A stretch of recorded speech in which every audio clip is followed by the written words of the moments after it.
it was a fire all around. All of a sudden, okay, mother, this is a lot cooler than what you do with your kids at home. Yeah. If this is gonna be like that, I might try, but then I want to be like these guys. And at one point it would fall off, and I could do my stuff on it, and people even were like, the lunge line, you lost the lunge line. Somebody who was also there told me that. He was like, oh my God, no, he shouldn't do that. Why is he doing, oh, he's fine. God, good God, he's fine. Cool, yeah. And then you see how they are, as you say, in charge of themselves. I know what I'm doing. And it doesn't make sense at all to try something on the horse when you're not mastering it on the ground.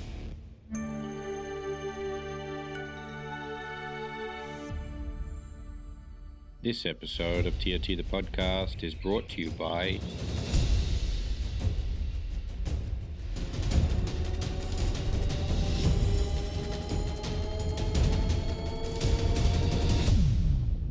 Knack, fully electric tractors. G'day guys, welcome back to TRT the Podcast. Today, my guest is someone that reminds me quite a lot of me in a lot of ways. We've known each other for some time. We always have very interesting conversations when we are together. He's a guy that thinks outside the box, a guy that dares to do different and to be different, a guy that always brings a lot of fun with everything that he does. And when it comes to career highlights and success, this is where we're a little different, because this man is possibly the greatest vaulter of all time. He has won 9 German championship golds. He is a 2-time European champion and a 2-time world champion. He has 8 European championship medals and 4 world championship medals to his name. He was awarded the Silver Laurel Leaf. This is the highest award of achievement in sport. He has been appointed the vaulting master title. He is the current national coach of the German vaulting team. He's head of the German FN's DOKR Training Academy, and he's no stranger to podcast people, as he is also the host of the Training Academy's podcast, Trainer Talk. Kai Vorberg, welcome to the podcast. Hi Tristan, thanks for having me. Great to be here. Yeah, nice to have you here. First time in the official man cave. Almost might sound like a threat in Germany when you say thinking out of the box. We'll get to that. So it's funny because, sometimes you have people that you knew before you knew them. So you were one of those for me. We, of course, not because I was following the vaulting sport and really knew you from all your success. I learned that as we got to know each other more and more. But I was, of course, coming from Australia. I got to go to the Holy Grail in Aachen the first time, and you're walking there in the place, walking around the outside of the stadium, and there's these humongous murals on the wall of the stadium. And, there's Isabel Wirth, and there's Ludger, and there's someone for eventing, and then there's you standing there this big. And I remember the first time I was invited to do the clinic in Warendorf, and you had organized, and I met you the first time, and the first thing I thought was, hey, that's the champion. It's the guy from the wall. That's the wall. So how does that happen? Do they ring you from CHIO and say, hey, we want to put this massive photo of you on the wall, or how does that go? Getting goosebumps while you're talking about that, because I have to check every year with my son. So with my kids, my son and my daughter, we go there every year, because they say, like, let's see if you're still there. Right. No, I didn't know. It was just from the World Equestrian Games in 2006, obviously, where I was lucky enough to be the winner, which was a massive success, not only for the discipline of vaulting, also like for all equestrian disciplines. It was probably until today one of the most prestigious and biggest and most emotional events in horse sport history ever, I would almost say. And I think a lot of writers, a lot of people who attended would agree. And next year we have been in the CHIO, for the first time as vaulting then, and as a discipline, and from that time on every year. And I came there in 2007 and saw my face there up in a very big poster, 30 foot So high. you just showed up and thought, And I was like, that's okay, a good looking guy. Where did he come from? Yeah, hair a little gray, but yeah, and it was outstanding. It was a big success, and I had this Mozart routine, and it was at that time, it was how do you call that when something can be very good but also can be a very big burden on your shoulders, right?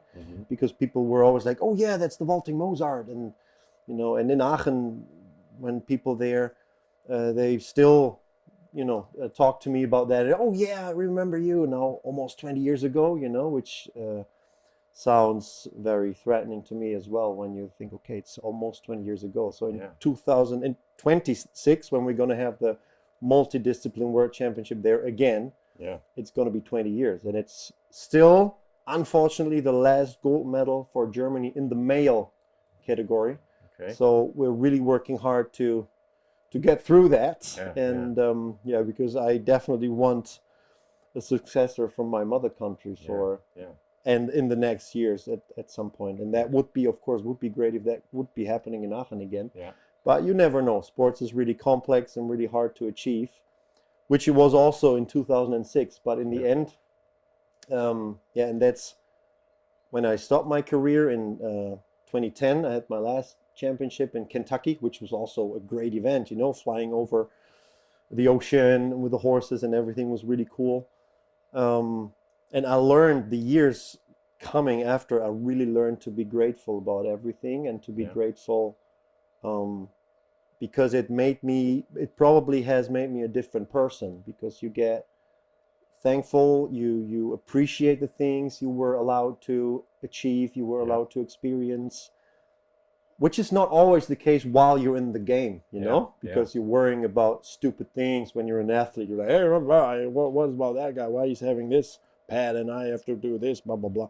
And when you're really focused and when you're doing something if it's everything for you, which it was for me, because that was the choice I've made. I want to see what good of an athlete I can be.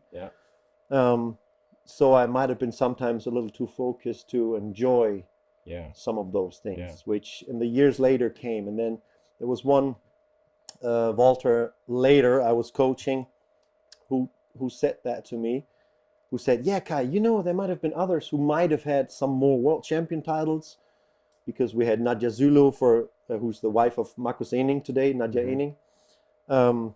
And she had 3 world champion titles and 3 European champion titles. And there was Christoph Lensing, my big idol when I was a teenager, who had 3 world champion titles and 3 European champion titles. And there's, of course, at the moment, Lambert Leclésio, who quit in individuals now, but who was the 4-time gold medal winner in vaulting on the World Championship, and who also brought the sport in an athleticism level on an outstanding, in new eras, But I think I'm still the record holder for the most championship medals and attendance, like almost 13 years in a row. But, and that's what the girl in the past said to me, you're the only one who made a freestyle popular.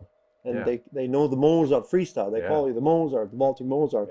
So it was kind of the comparison in Germany. Everybody knew the riding policeman, which was Klaus Balkenhol, and the vaulting Mozart. The 2 icons of German horse sport. So that was kind of an achievement, which I was capable of really acknowledging for me years later. But that made it, of course, even greater. And I'm so thankful for the journey and so thankful for the horses, like especially Picasso, as von der Windmühle, which was the chestnut I made most of my medals with. And I mean, I think we have enough time, so I can go to some background stories here as well. So, because he was kind of a horse, just one to put that right, why this was so special for me to win in Aachen with this horse, because Aachen is a very, very big. It's the arena, and we were in the Deutsche Bank Dressage Stadium having our championship, which is with 6,500 people full, and it was full. not so easy for every horse. Yeah. And I mean, some riders also have experienced it. When you go there, it can be a little... And it has a special energy, that arena. That It puts does. everybody. It does, right? And Yeah. because everybody knows, okay, it's kind of... we're writing history here. The people down there are kind of writing history. So everybody knows that. And yeah, and my horse was so confident. Picasso was so great, leading me through that, which I knew before already, because we had a demo, a show in Dubai, which we were making for Princess Haya, who was the FEI president at the time. And they had all the disciplines there, and also vaulting, of course. And I was the lucky one to go there. And there were rehearsals. There were 2 or 3 shows before. And then the last day, which is Friday, is the Sunday, I suppose, in Muslimic countries, was the royal family coming. So, of course, there were some special gimmicks, Yeah. Special gimmick for me was, which I didn't know, which my horse didn't know, they didn't only have some flowers around my area where I was performing to kind of show you where the circle was. It was a fire all around, all of a sudden. The glamour of the Middle East. So I was because it had all to be so fast. So I just started and made my mount and like approaching the horse and standing on the cantering horse, seeing, okay, it's fire today. And just all in an instant, your brain is so fast. And so I was like, cantering, fine, he's with me, perfect, then let's go. And so from that day on, which was about 1 year before Aachen, from that day on, for me, it was clear, this horse is always gonna save me. He's always gonna give me so much confidence, and that was the greatest feeling you can have with a horse. And that's when they call it once in a lifetime horse, And sometimes I'm still dreaming of him, and I remember precisely how the canter felt, where the handles were, how he was, and I think that's probably the first thing I'm going to do when I get back up to heaven, away from this earth. Going to vault on Picasso. Magic. Magic. So going back then, how do you become a vaulter? Because of course you were, as a young guy, into tennis. You were already a sporting type guy. You also began actually as a dressage rider. Yeah. How do you then? Where does that? Well, in the family, horses were kind of around always, but we haven't been rich. I grew up mainly without a father, and my mother tried everything to, get through with 2 kids. I was the younger brother of a 4-year older sister.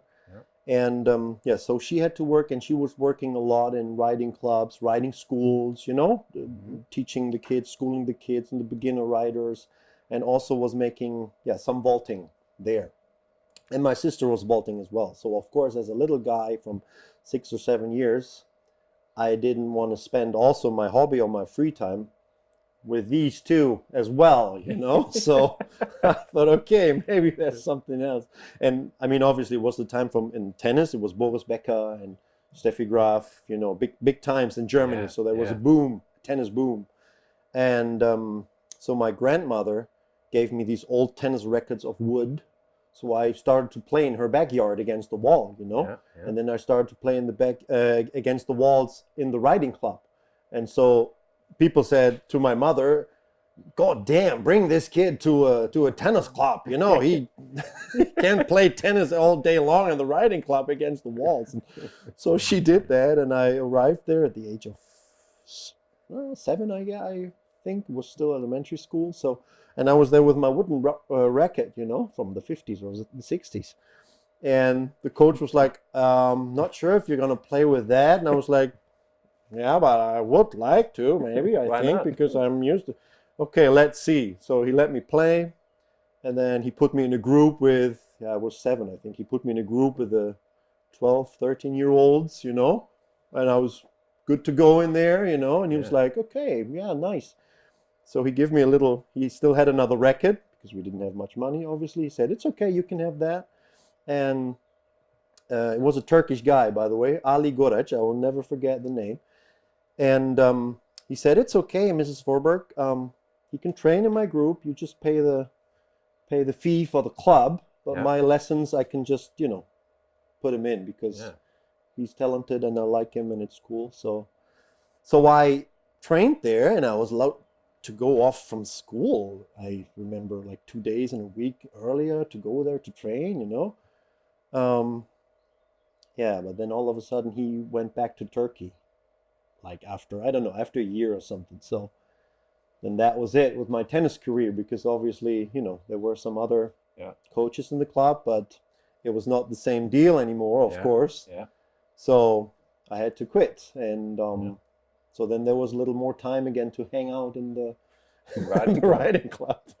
Yeah. Yeah, but I mean, horses were always around and I was always confident being around them. I always experienced them as a little kid already as members of, the day, how the day is going by.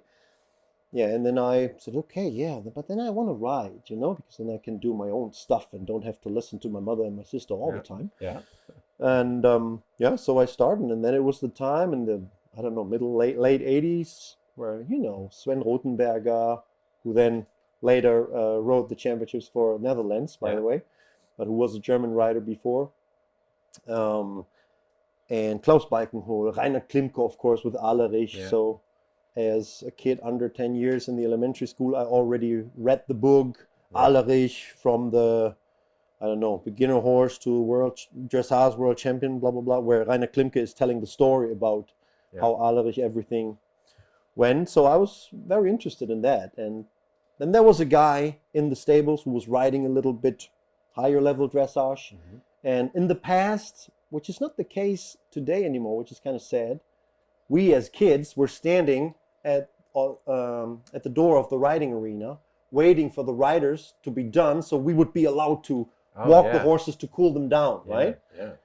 Which is not the case anymore today so much in riding clubs, because the kids either have a horse or come to the lessons and that's it, Yeah. But we were really starving for, like, if they would go, okay, whose turn is it? And there was one guy who always let me on his horse after he was done, and then some days in the week he would say, okay, Kai, now put the curb on the neck and just take the bridle reins, right? And let's do a little. And so he was, giving me the opportunity to 5 minutes, 10 minutes, and do a little piaffe, do a little passage already, do some flying changes, every day something else. So I was lucky enough to, at the age of, I don't know, 11 maybe, 10, 11, to ride flying changes, even, to Tempe, or even like to some piaffes and passage. And that was a time where I really was triggered, right? Because it was like, oh my God, this is so cool. And, he's with me and I'm doing a PR of what nobody else can do in this arena right now. As a little kid, of course, you get excited about it. And that idea never left me. And then probably my mother tricked me into vaulting a little bit, because she said in 1992, where I was between 10 and 11 sometime, they're going to the German Championship to watch with their vaulting team, to watch the vaulting. And there's also the riding German Championship, And I was like, okay, like Klaus Balkenhol, Nikolopov, they were all going, it's the German Championship in riding, I suppose, my mother said. So I went there with them. And it was the German Youth Championships of riding, okay? So there was riding. There was riding, but no Grand Prix, like the youth classes until under 21, which was okay, but I have seen a lot of these regional dressage competitions. So I was like, okay, I know a M or S dressage, I know some. I wanted to see Piaffe, Passage, Pirouettes, where are they? Okay, so I've watched a bit dressage, of course, on that weekend, but also went a little bit, let's see with the vaulting what's going on there. And then I could see how it's really going, and how the guys were being, cheered for, and everybody was like, they were like pop stars coming into these arenas. And I was like, okay, mother, this is a lot cooler than what you do with your kids at home. If this is going to be like that, I might try, but then I want to be like these guys. So that's what I started. I mean, I knew vaulting. Nobody had to explain me how it's going, what the exercises were, But then from that day on, I was like, okay, I'll give it a try. But then I want to be like these guys. So that was in, age of 10 and a half, 11. I started, like, almost then from like almost every day. Yeah. I watched the videos I had. We didn't have no internet. We didn't have no YouTube. So you had to make your way. I had one videotape of the World Championship, which I was watching all over again almost every day. Yeah. Tried all the freestyles on the barrel, tried all the exercise, tried to get better in handstands and all that, which worked out pretty well. And luckily in the age of 15, so in the year where I turned 16, I really made it as a second reserve. You have to be very lucky for that. But I made it to the senior championship in my very first year where I was even allowed to go there, And there at the time I also had a great horse. My mother was lunging me my first 3 championships. Okay. And I made a silver medal for the European Championships, which was like cool. It really pays off when you work harder. And so, and that was where I really was fully into it and really wanted to see what I still could achieve. And where this first European Championship took place? With my first silver medal in Aachen. So of course that's where it started. That's why it was kind of the special, not in the big arena, obviously, but in the Albert Wahler back then, where it's always a little smaller in the 90s. But that's where it started. And that was why when it was decided that the World Championships, the World Equestrian Games by the time would go to Aachen in 2006, the decision was made in 2002. I knew that's going to be my big day. That's where you're going to be, yeah. So that's how I got into vaulting. Yeah. So I sometimes I say I'm not a gymnast who found the horse. Yeah. I was always kind of a horse kid who found the gymnastic part and could combine it all together, which made it a little even more fun, right? Yeah. And I never stopped the riding. It also was a professional breach where I went through. I made the Bereiter, like the German education you can make. I also made the Pferdewirtschaftsmeister for riding, where you have to ride dressage and jumping and teaching on a master level. And then you are allowed to have students for yourself for professional education. So that's what I did. So So you, of course, also have... your wife is an extremely sweet woman. You have a beautiful wife and 2 amazing kids. Oh, you've met them, Yes. Your wife is also a lunger. Yeah. And your kids are also vaulting? Yeah, they are. I mean, we're not pushing them with anything, but it's kind of the same. Horses are around for them, So it's kind of cool to see how they grow up and how they see some things already in a very normal way. Sometimes it's better to give a horse to my 10-year-old, to my 11-year-old son, because he's making a better job to give this horse confidence than to some older person who's standing there with this horse right now. And that's really warming my heart when you see that. Are there specific things for kids that you would say they really benefit from maybe starting out vaulting before riding?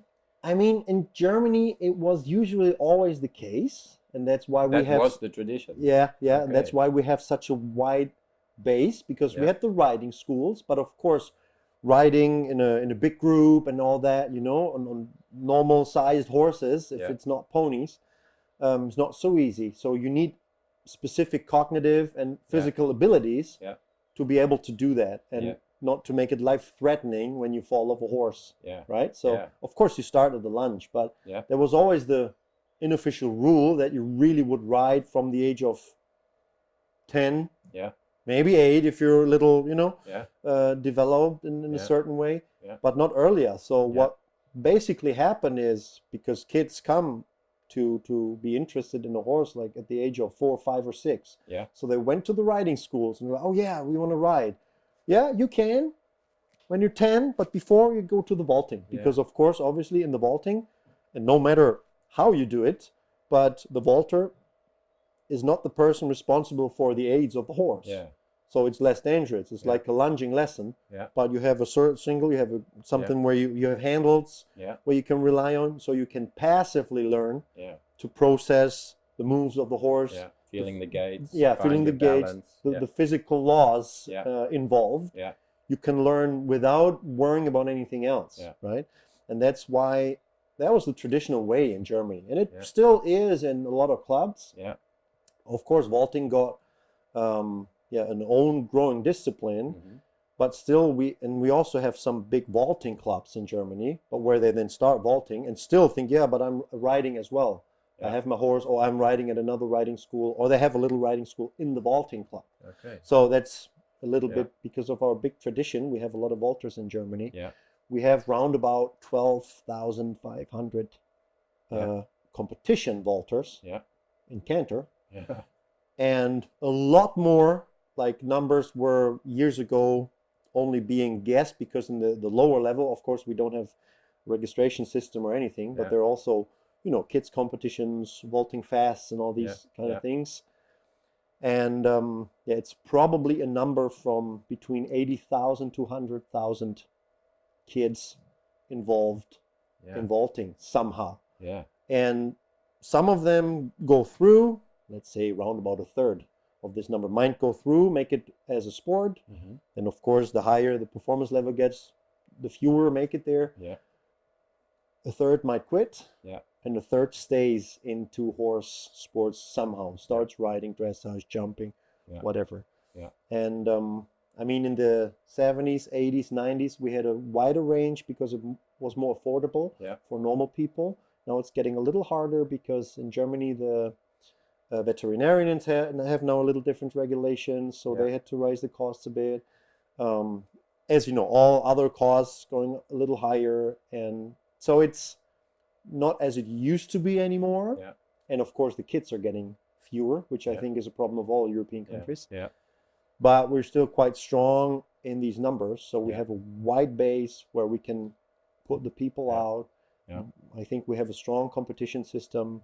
I find that a really good, because of course my kids, I was hoping they would also play tennis, but they seem to be. I'm still hoping for golf or soccer for my kids. But they either choose it fully or not, but they're also, of course, got a pony and they're riding, and I like the idea of play and not just, I'm sitting here and looking how I should, and to get him forward, I have to kick, and to stop, I have to pull, but to be free. And, I will do like my mother did with me around the world. They turn on their saddle, or you get them to go one hand, two hand. And my oldest, she's a little bit more shy than my youngest, and I would sort of try to coach her to be free. And then Coach and my wife took them to the local vaulting thing here. And then it was like they sort of went, this is what you do.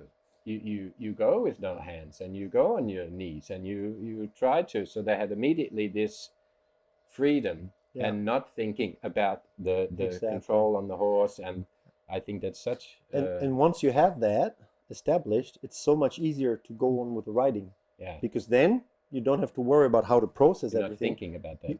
Exactly. This is established, and then you can start to, try to influence the horse in some ways. And that's what makes it easier as well. Yeah, no, that's very interesting. And I'm happy my kids are into it a little bit. They, we'll see where it will lead them to, because of course they also have to be interested in it by themselves. So far they are, but we're not pushing them. We'll see. Yeah. So what are the other sort of training things involved personally for a vaulter? Because of course, there's quite a lot of things physically that you demanding on the body. Is it that you have to have the fitness of a gymnast? I remember recently when you gave me my first experience on the vaulter, and I was where you said, my magical skills don't help at all at the moment right here. And then I walked out of the car after driving home with like hamstring. And of course, in the beginning, you were showing me still being able to do the splits. And but is it so much that you have to have that physical fitness and be able to be flexible, and you're training as a gymnast as well as? Yeah. I mean, in regards of, let's say, maximum power, how many kilos can you push of your own body weight? Maybe a gymnast needs a little bit more on some levels, because they're not working with external forces. We can also use the canter stride as a force. So you have a little swing, so that makes some exercises even easier, when you know how to use it. But on the other hand, you again have to compensate and absorb this motion at some exercises. That makes it harder again. But that makes it also so interesting because it's a sport with a lot of aspects. So if you're only the strong kind of guy, it's not helping you. If you're only the flexible kind of guy, it's not helping you. You need everything a little bit. Or if you have a strength in one direction, you can play with this a little more. You can show off something more in your program, but also have to fulfill the other criteria. The other criteria is a little bit, But so it's a little bit like an equalizer, and you can see which ones you want to put up a little more, which ones you want to put down a little more. Yeah. So that gives us the opportunity to have people in sports also kind of successful who might not meet all the criteria the same way, but who can then benefit from, and also artistry things like being a character on the horse. Yeah. Also something. You have some very good athletes who are physically very well trained, who might not come out of themselves as a personality for the performance itself. Yeah, exactly. And then you might have somebody else who might be a little weaker in some parts, but then has a great performance, how he's diving into his music and performing the energy of his performance. And that makes it really interesting as a sport. And also in training levels. But of course you need a certain minimum level if you want to get in there somehow, because as I said, you have to absorb the forces. You have to be able to work with those aspects.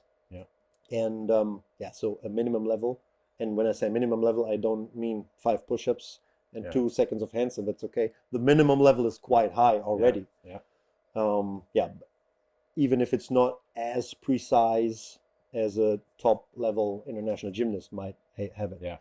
But we had a funny anecdote once when we were making demo shows at the Equitana, the big 2-year annual horse fair in Germany, in Essen. And we were performing there, and there was one guy from the students, I think facility team or or indoor arena team, from the crew. And he used to be a gymnast, and he was like, "Oh yeah, I was in the German Bundesliga gymnast. with Fabian Hambüchen, the big German gymnast. And I saw what you're doing there on the horse from a gymnast point of view. It's not that hard, I mean, it's a handstand, it's a lower arm stand, some things. Could I try once?" And we were like, "Yeah, of course. Tomorrow for the warm up, you come and then you try." And he was like, "Oh yeah, cool." And it was so funny because he basically looked the same like you. Awesome. because he was not able to process the movement, that there's something moving him first, which you have to absorb and take into you first before you could change it, because in the end it's physics. I mean, riding, everything is physics. The big body horse is moving the smaller body human, okay? And you have to go together first before you can do something by your own, in all this. And that was really, he couldn't even make a normal, what we call swing, or where you just, you're sitting forward, you go a little bit with the swing, lay down on your belly, and from there you go up to handstand, which is for a top level international vaulter, really not a big deal. And he couldn't make it at all. That was really funny. And then he went off and he said, "Okay, I didn't see that coming. Respect for your performances." So that's the funny thing about it. But and you have to, not only from a sports perspective, but performance perspective, also from an ethical point of view, you have to be trained to be able to vault smoothly on a horse, to be able to, and it doesn't make sense at all to try something on the horse when you're not mastering it on the ground. How stupid would that be? I want to work on clicks, the handstand. I want to work on handstand swings. Okay, show me your handstand. Boom. Okay, let's work on your handstands on the ground, I mean, if you're messing that up on the horse, you're messing the horse up. You're messing the horse and yourself. I mean, that's also a point, but and that's I think a very important point. To work for yourself, to make sure you make your homework before you even dare to think about doing something on the horse. And that's why, of course, it's natural that there's involved a lot of power training and on barrels, on wooden horses. We also have some mechanical electronic cantering horses from and also the one on the circle. exactly that you goes on the get circle. the motion of going as well as That's the movie, the company that's supporting us very well for years now, who are making these engines in these machines so that they can canter almost realistically like a horse. And that of course brings in such a good new component to it as well. So we can, when we go on the horse, it's really only the transferring. It's not the getting to know it or learning it. It's really only the transfer. Like, okay, no, super, I you're can do as that. close to the real thing as you can get, other than exactly. Very interesting. And that's how the performance is then, if it's really good, how the performance really can catch something and get you goosebumps when you see it, because the harmony in it is what makes it so interesting. I mean, and I think always when we experience harmony, no matter in what discipline, no matter in what aspect of life, we can feel it, and it gives us a good feeling.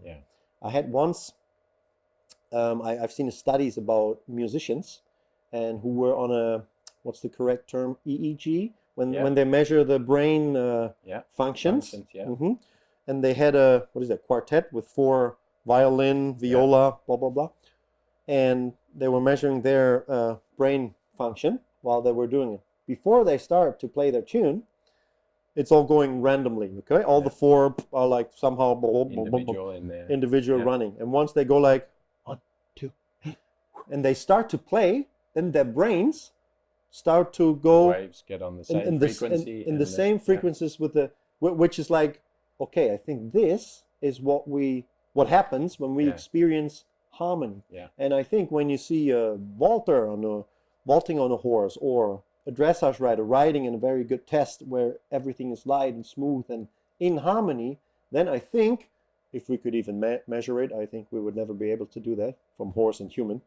But that's the idea, the image behind it, I think, is what makes it clear that probably somehow their waves from their brains are working on the same and it's level, of course something you feel in your body, a sensation through your senses of your energy. It's what we call energy, right? We would call it, there's some kind of energy, Yeah. and I think this is a good image to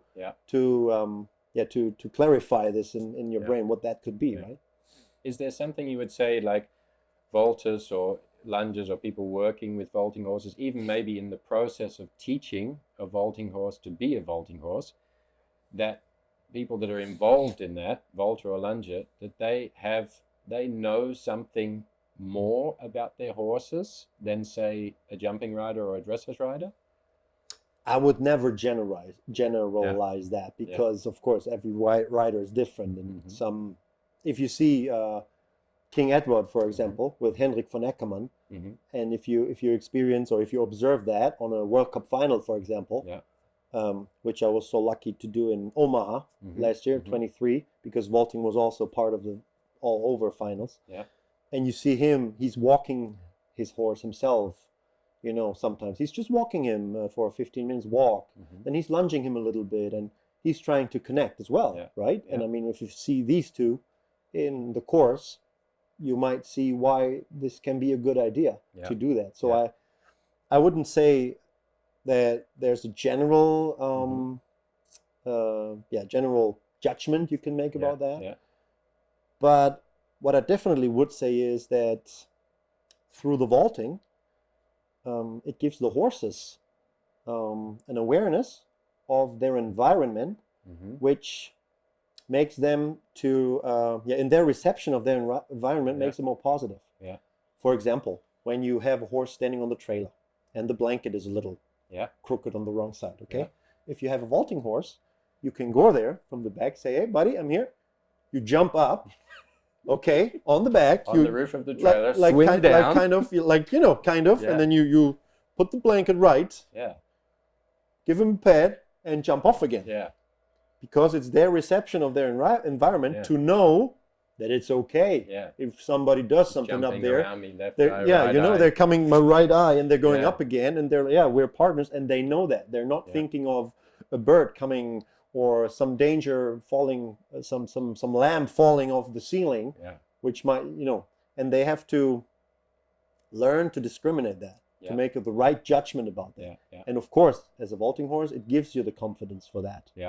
And that's why also when they're being ridden, I mean, they can pretty much see if you're riding now or vaulting, which is also interesting.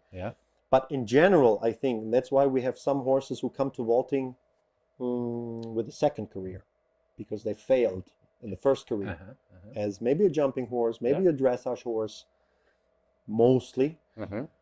When they kind of got the pressure wrong, when they kind of, didn't have the right idea anymore from that the driving aids should always be dominant from the holding aids, right, from the pulling aids. And if they have that wrong somehow, they get through the vaulting, they can get another attitude towards work itself again. And they get fun about, and then after all they might be good in dressage again too, because they're like, okay, it was because it's an easy job in the end to be a vaulting horse, because it requires, in the best cases, the same aspects that you would want from a dressage horse. And we have a horse score in our sport, which is 25% of the overall score for the vaulter. 25%. 25%. Okay. So if you have a horse that's 1 point better than the one of your opponent, like without going onto the horse, you already have 0.25% better. And it's the aspects of the training scale where we say the better towards collection, the better the score will be, right? So I always help myself to say, okay, where would I see this horse? And we have horses in the sport of vaulting where you would say, he could definitely canter like this in an M or S dressage test, or maybe even a Grand Prix from the general, how he's cantering, the quality of the canter, the quality of the throughness. And there might be some where you would say, okay, that might be more, medium level, or maybe L. I don't know the levels in other countries, but in Germany, when you have the dressage level, following the basic education of the riding horse. Exactly. And there you might say, he's making a fine job, but from the quality of his collection, carrying capacity, and throughness, he might not be there where the other one is, So he might get a 6.5, something like that. And the other one gets an 8.5. And then, of course, for the vaulter, there's also a big benefit. And so that's something also. And that's why we sometimes are lucky enough to have some horses who, for whatever reason, sometimes they might not make a PR for passage, sometimes they might not like flying changes, or are, cannot coordinate them very well, but would make a nice dressage horse. For whatever reasons, they get into vaulting, and then they get, kind of the idea that if they can process this on the side rents by themselves, which is also another thing, because when you have a rider helping you all the time, so giving you support, to process this by themselves, then once they understood, it's an easy job. Because they know, Walter, just doing his thing. I just have to help him a little bit to stay in balance. But for me, I don't have to change canter. I don't have to, think about anything. I just make my job. In charge of my job, and I have the responsibility, and I feel confident about what I'm doing. Exactly. So I just do that 60 seconds, 90 seconds, then we have a break again. Great.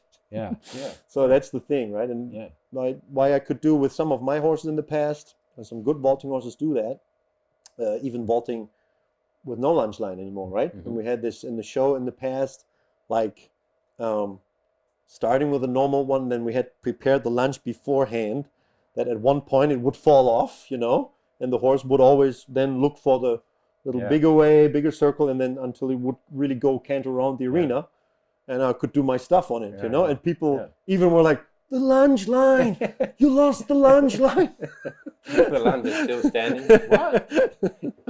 And so, and then you see how they are, as you say, in charge of themselves. So I know what I'm doing, and I make my dismount, and just going a little bit to the left, giving them a sign, and they're like, oh, okay, you're done.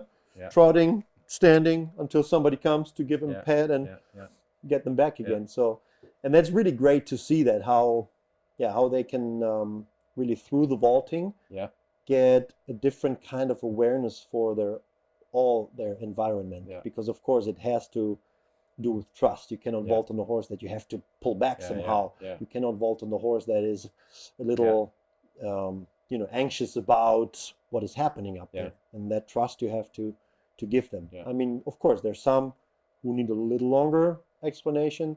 There's some who do it right away on the first day of testing.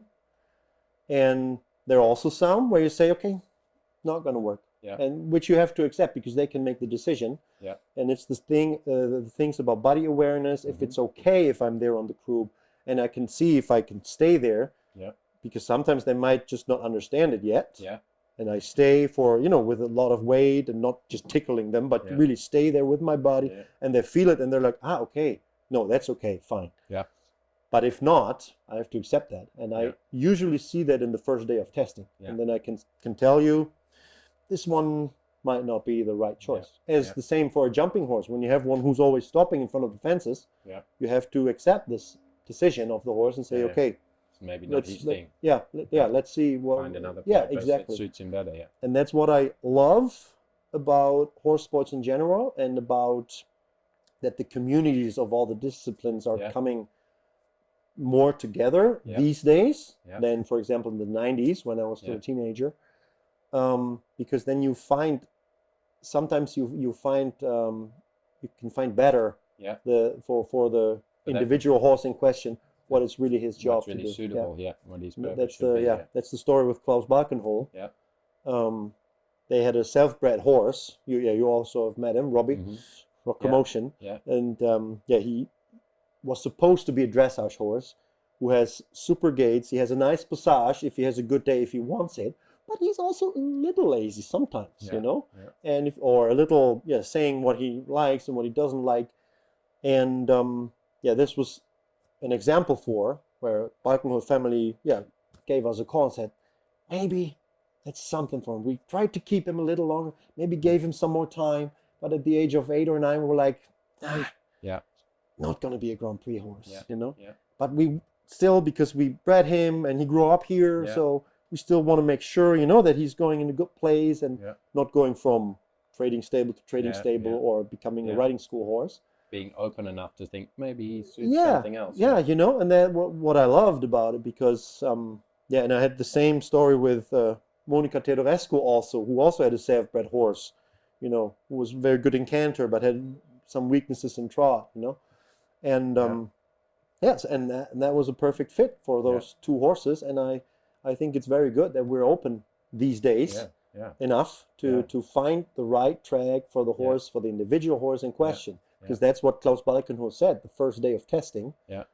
Only thing the horse was doing wrong was making some flying changes on the lunge line when it was not supposed to. Trying the 110. But he couldn't do these ones yet at that time. But once he understood after 2 minutes, he was like, oh, okay, cantering. So I could do some of the moves already. And Klaus was just sitting there watching, and we're lunging them a little bit to warm up and to explain some of the signs already. Then I go on and standing. We make them canter, the lunger only being passive first, because that's what they know from the rider to get the aids. And once they're cantering, I try to move away slowly. And then we see how fast we can go. First the hand, they're okay. Then I go on my knees quickly. They're still okay. I sit down. Then we see how far I can move away from the center. We see how, and then you work your way through. And some horses in 2 or 3 minutes are really quick with these steps. And you see, okay, and then you're almost vaulting. And Klaus was watching for all the procedure for, 20 minutes, 25 minutes, which is including all, the warm up, lunging, other hand, walk, some canter. Canter rounds normally are not really longer than 3 or 4 minutes. And then he said, okay, it's obvious that this horse loves this job much more, And so that was a really cool story too. And I think that's, it's a very good thing that we are a little more open these days. Because in the past, I think it was more, okay, this is a dressage horse, so this is his job, this is what he has to do no matter what. And if not with this trainer, then with the next rider or trainer and so on. And I think it's good that people are more open to that, because I think, driving, eventing, dressage, jumping, vaulting, or even being a school horse, even being a horse for riding school, or being a horse for hacking, there are a lot of things that we can find where a horse can find his purpose. His purpose and his good way of living, you know? So what's something, if we're talking to people, the listeners that don't know much about vaulting, is there something, because a lot of people may think, okay, the vaulting horse goes around on the lunge and he's just with the lunger and the lunger's doing their thing, and then the vaulters are doing the maneuvers and doing the high degree of difficulty on the back. But is there also a connection between the vaulter and the horse, particularly in performance, just like it would be for a rider, like a dressage rider or something like that? Do you have that feeling that you're also working the horse from the vaulting, or is he just the vehicle for you to be able to do your thing? Okay, I assume you're asking that question, as you said, for people who don't know, because otherwise I might have been offended by that question by you. No, because of course there is, Yeah. and you cannot in high performance sport do that in a good way if you don't have this kind of connection. Yeah. And I mean, what's important to say is that a vaulting horse in the vaulting can only be as good as it is from its education from under the saddle. Yeah. Because if you're vaulting, they have the side reins, they have, on the lunge, they have the aids from the lunger, of course, but they need to maintain a certain capacity power of the hind legs, a certain impulsion, potential of keeping the impulsion going through the body, from the hind legs, through the back, until the neck, in a self carriage position, and especially in competition frame, you cannot do that for a very long time, and you can only benefit on the lunge what you have given them before from the riding and the athleticism and the training. So it's always good if you can ride a horse a little bit more in a dressage way. And I'm not talking about the patterns as well. I mean, sometimes it helps. Yeah, if they do, fine. If a horse does a flying change, if he has fun with that, of course, I would do a little 10-piece with him, maybe even until one 10-piece, because then they get coordination and everything. Fine. But it's not a must. But if they do, good. What's more important is the transitions, is the shifting of the energy, on the hind legs. Because on the lunge, you can maintain that for a certain period of time. So the majority of the training is then done in the riding, exactly, through the normal training scales. And then exactly the short bit of their training is actually on the lunge. Exactly. And we also don't lunge them because it's what we do for the vaulting. Let's say a normal horse goes twice a week. And that's where we lunge them a little bit before for the warm-up, where we have all the rules, what they have to follow, so they know what to do. Then is the vaulting included, which is about 3 to 4 canter rounds, which are all individually for 3 to 4 minutes, the longest. So that's what we're talking about. And then you have a break in between walking and no side reins and all that. So that's physically not that much. So it's not very demanding for the endurance. But it's kind of demanding in kind of the same way as dressage for the power endurance to keep the position, to maintain posture in towards collection position. And so that's one part. That's like more the physical part, let's say, right? So you have to bring a horse into the position to be able to do that on the lunge. Then it's the other part you were referring to a little more, is the connection, how we, of course, because every vaulter does little different exercises, and they get to know their routines also. So the horses kind of know what's happening. They kind of know when the vaulter is coming. If it's the vaulter they are, training with together, they kind of know the music. So they know, okay, he's there, then he's there. I know he's back there. So they're trying to help a little bit, and they're reading it. Of course, you can change that if the vaulter decides to do something else. The horses will not get, crazy about it, because they know kind of, okay, but I still do my job. But the better you get, and the better connection and the more harmony you want to have, the more the horses really know what's happening. And there are cases which would be in dressage the same, and we had the change of horses in the World Equestrian Games, for example, in the jumping final. for the world champion title. Yeah.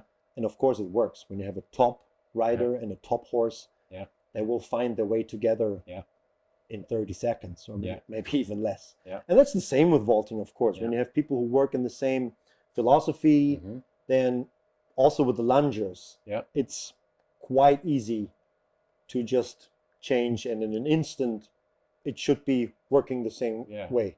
Like with musicians, like with, but you have to establish this connection, and you have to educate horse, vaulter, and lunger, because it's three individuals working together. Because for some exercise, the lunger might support a little bit, give a little more driving aid in the moment. For some exercises, the vaulter has to make sure that he's making one exercise in a certain way, giving a little more weight to this hand or to the other hand. And this is what I call then the mastery of high performance vaulting. Really a three-way conversation, actually. Yeah, and when you have a vaulter who next to the exercises, because that's the one thing, and for some vaulters this is the only thing they can think about, because it's taken a lot of cognitive resources to have everything in place. But this is what I really call the mastery of vaulting. When a vaulter can vault, and while he vaults, let's say while he's making a cartwheel down and up, a ground jump, or standing on a horse, or standing in a handstand on the horse, while he does that, has still the ability to feel, okay, how's the canter? Is he still forward? Oh yeah, he's good. Okay, so I can make the next exercise with a little more power, or... You can influence the horse. Also, yes, because they also feel that about the muscle tones of the vaulter, and you see differences there sometimes. Give them a little more confidence, how you do something, or maybe you see, okay, there was the corner where he was looking a little bit on the entrance, right? So the vaulter, the master vaulter sees that and waits for 3 canter strides, right? And makes one arm move and goes then into the exercise. Or with the next round, he will know, okay, there might be the spot, so I do the complex exercise before. And once he's there, I can do something else again. That's the mastery. But I mean, that's the same in dressage, I would say. Sometimes you have days where you feel the horse is totally with you. Sometimes you have days where the horse might be a little more influenced by the environment. Like, I think a good example was now with the World Cup finals from Qantas with Isabel Wert. Where, I mean, I haven't seen him that way yet, but that was, for me, also surprising. I was only streaming, but he really was like kind of, whoa, what's going on here? I don't know. Maybe it was not hot enough for him in Saudi Arabia. And there you could see how Isabel Wert had to organize and manage, not to make any mistakes in the flying changes, because he was still in the 110 piece, he was still looking somewhere, but she could somehow manage to get it all through. And that's basically the same in vaulting. And you have days where it's really easy. Except that you're doing a handstand and you're... Exactly. And true. But that's why vaulter and lunger also really have to work together and learn how to work together. Because if the lunger, for example, say, okay, now I'll send him a little more forward in this moment, it might be the wrong moment. Where the vaulter couldn't really use it, right? So that's the really interesting thing, and that's so cool, because also in individual vaulting, it's always a team sport, because lunger, vaulter, horse, all have to have the harmony together, so that their 3 brain waves go the same together. way. So it's so interesting. I have a little photo here. Although, just let me add one point to that. Of course, you have horses who not rely on that so much, who like, oh, well, whatever, I'm fine, I like my job, and whatever vaulter is coming, because of course you have different cognitive abilities in horses too. Sensitivities and... and some are like, oh, I'm just doing my job 9 to 5, I'm good, go whatever, no, we're done, fine. But some are really sensitive in that, right? And they're like, okay, this vaulter I like, I'm okay with that one. But with the other one, I'm squishing my tail a little because he's doing this and that. So just to add that again, it's not the same with every horse. And then, of course, the skill in the vaulter can also feel that, going on different horses, feeling if he's sensitive, how he, just like a rider. Exactly. So and bringing this together, I just wanted to add that, because it's not that you have, once the horse is numb, then it's a vaulting horse. Not at all. We have some. Then it's not high.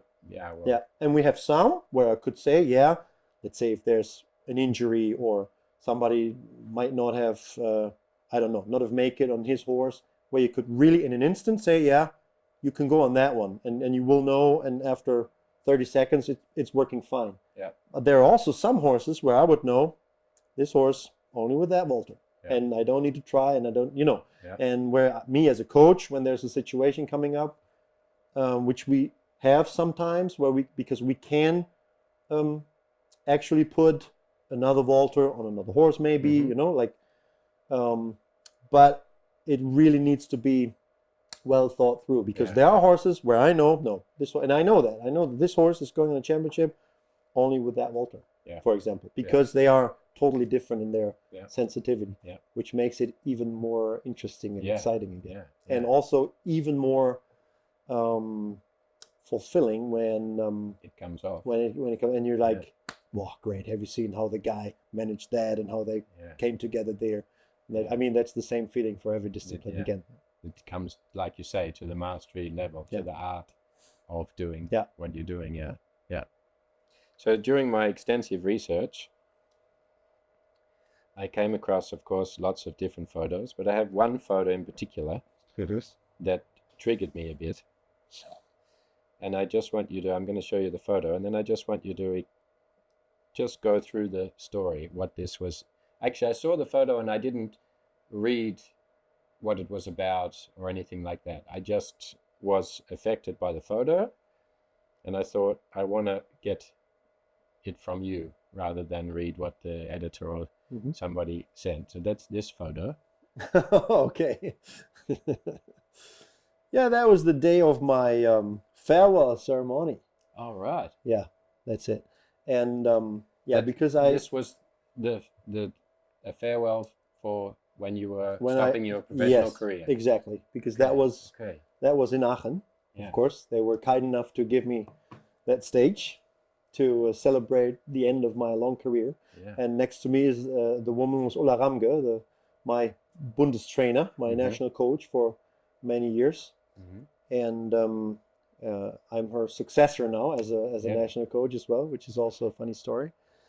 Because I had a long career, and as I told you earlier when we were introducing, 17 years. No. 13 years on championships.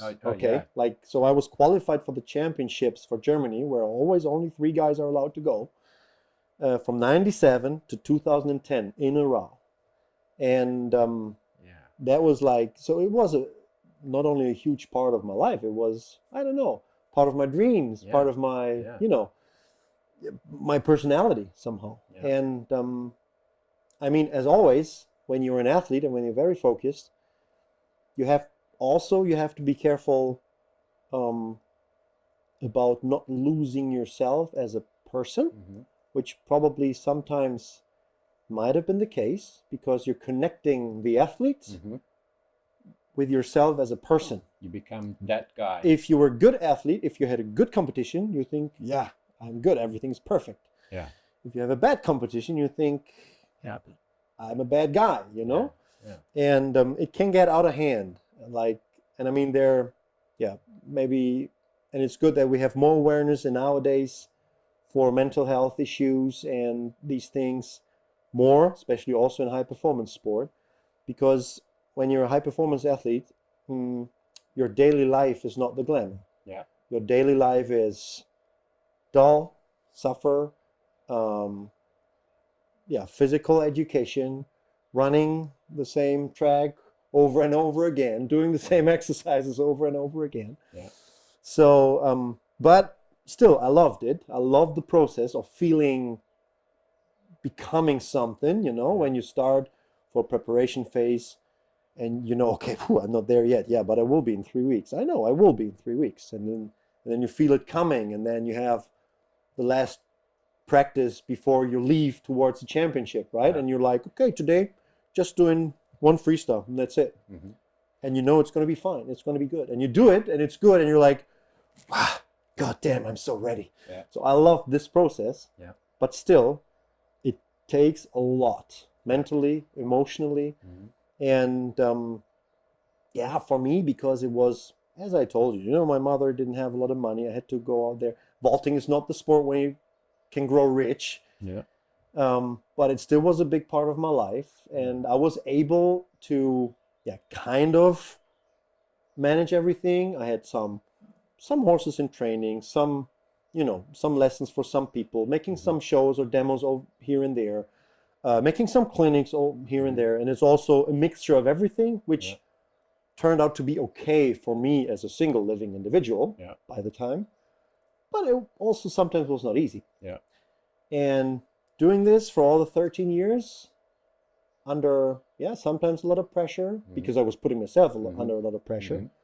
One guy also said to me, like 2006, where then I was winning, and I got a message from, because 5 years after I finished school at the age of 25, 24, 25, and I got a message from a classmate. By the time we didn't have much contact, and I got an SMS by the time, not a WhatsApp. That was an SMS still.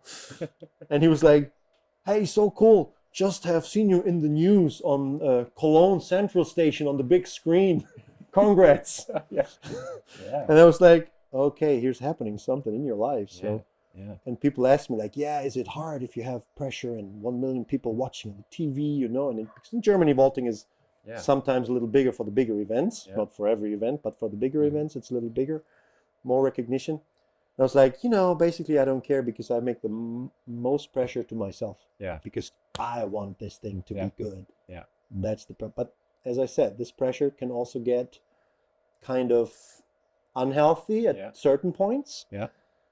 And I would say that I have been there at some points in my career, especially in the winter months when I don't like the winter anyway. And it's always the time where you try new elements and you have to find a new music, and you don't know yet if the new concept you have will be as good as the old one, because you want it to be better. Will the horses all be good? Will it be the same horse you can take next year, or do you have to switch? Like all these things. And I was always training in the club as well. We also had a team on national top level. And so there were a lot of things to take care of. And throughout all this time, then 2010, I had my last championship after I had a vertebral disc problem. So I had to, I kind of knew already that it might have been my last championship, but I was not ready to admit and not ready to say, that was it. So it took me a little time with this injury to get better. After the injury, I could make my stuff again, some demos, some shows. 1 year after, so then it was beginning of 2012, and then it was like, you have to make a decision, man, because you either are coming back now, or you have to make your farewell ceremony in Aachen, because 1 year later, 2 years later, nobody's ever going to ask you, because that's that guy years ago. Which was not easy to make this decision, which I made then in, I don't know, February or so, where it was clear that Aachen will give me this opportunity. And then I was like, okay, then I should do that. I should do that. And then this farewell ceremony was, I don't know, half an hour, 35 minutes, like really like, oh my God, they're all doing this for me. Like, video footage, big speeches from the old sports boss of the federation, from my 2 national coaches I have had, Frau Helma Schwarzmann and Frau Ulla Ramge, big speeches, and they're saying something about you where you feel like, oh, really? Wow, it's a lot of stuff to take here. And then there was coming one horse in with, I don't know, 7 or 8 former colleagues, former vaulters, or still active vaulters throughout all the years. And they were all making little performances. And I was like, damn, it's all for you. It's like crazy. So that was why I was really moved there, because I really had to find an end to it. And I really did, because that afternoon was really special, and I was able to make my freestyle once again in the end. Which I haven't done since in public so much, because in the injury and stuff, and like this Mozart freestyle, and so I did it. It was okay, but main thing for me was I was also making my dismount one more time, because dismounts are kind of hard to achieve in vaulting, because you're all 3 to 4 meter heights, landing and all that, and I had a very complex dismount, nobody ever has made since then. And like a couple of weeks ago, somebody who was also there told me that. He was like, oh yeah, we were like, oh my God, no, he shouldn't do that. Why is he doing? Why is he? Oh, he's fine. God, good God, he's fine. Cool. Yeah. And then everybody was not happy or cheering for me just because they were happy or cheering for me, just because they were happy I was still healthy. You made the dismount. but I was like, I was kind of prepared, so it was good, and a lot of adrenaline. And it was a big thing for me to do that again after the injury, and once in public, to see here. Phenomenal. Here it was. Yeah. No, you remember and me that, like that. The place where you say you started in Aachen. Yeah, first exactly. Picture, I mean, exactly. That was a place where I could stop again. Yeah. And you couldn't actually write it better. Yeah, exactly. And I was not brave enough to make that decision by my own before, Yeah. And since then, I've experienced some athletes.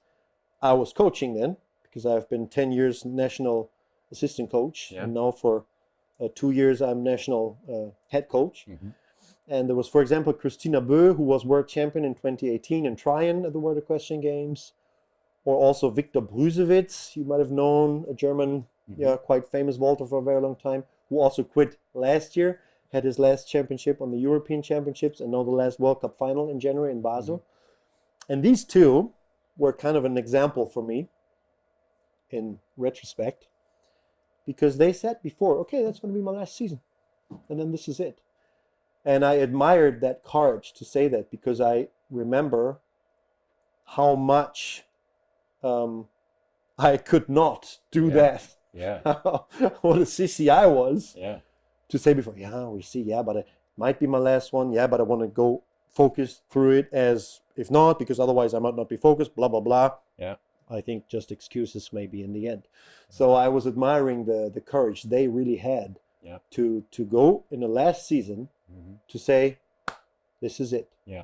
Because that, I think, costs a lot of balls. Yeah. Because if it might not get well, or if they might not get selected, or something, then I might go again. No, it's the last year, and that's it.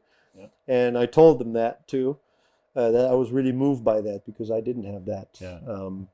But I mean, I was lucky enough for my career, so if that was one thing I might have made wrong, fine, I'm good with that. Yeah. But I admire people who, and maybe I would do it differently nowadays, but I admire people who are, if you're so much into it, if you love the sport so much, it's such a big part of your life to be able to say that, beforehand. Yeah. That's going to be my last season. Yeah. And that's why, this photo is probably somehow giving an impression about all that, because in that day and that afternoon, it's all coming again. You know? Like when you're a little kid swinging two hands in the first time, or even making your first canter mount, it's all coming back. Yeah. It's a powerful photo. I didn't expect that. I'm getting also a bit, I feel everything that you're saying. Would you say, because you're also now a very successful Bundescoach for the biggest nation in horse sport in the world? Well, not yet. I've only have. And I'm not talking I'm about. just going into the second season. But I'm not talking about accolades. I'm talking about, like, I've been there in Warendorf. I've seen you with the riders and the trainers. And for me, no matter what success a trainer has, a Bundes trainer particularly, has in sport, because there's so many aspects of that. Do you have the athletes? Do you have the horses? Of course. There's so many that's true. elements that could do that. But what makes a coach of any kind in the beginning is that rapport, the connection that they can have with their athletes. Would you say then, from where you come from, your history, and when you talk about how you got into vaulting and your mother supporting you to get there, and talking about that grind, talking about mental stability and the realities of being in high performance sport and all the things that you've gone through, do you think that helps you to be the Bundescoach and to be successful in that? Yeah, I mean, I always, anyway, had the vision that I also want to coach. And I had to, because I was not talented.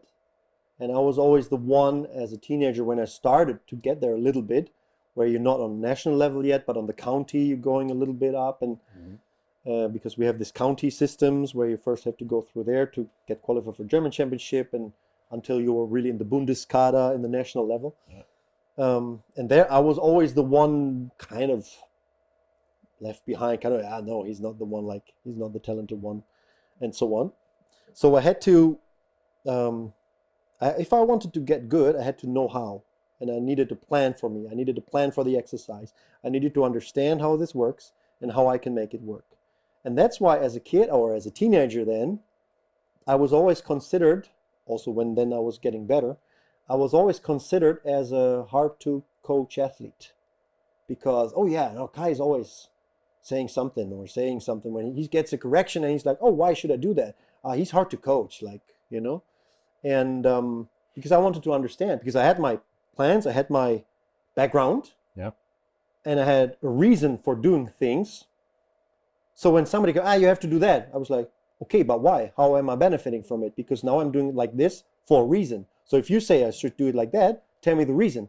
And if it's a better one, like, you know, what's the argument to go, oh, well, yeah, but he's an art athlete to coach. So my mindset always was, I always wanted to be a coach where the athlete, Kai Vorberg would say, could work with on a good level. Yeah. Because it's not a problem to ask something, to want to know the background behind it, but people would consider it like that. Yeah.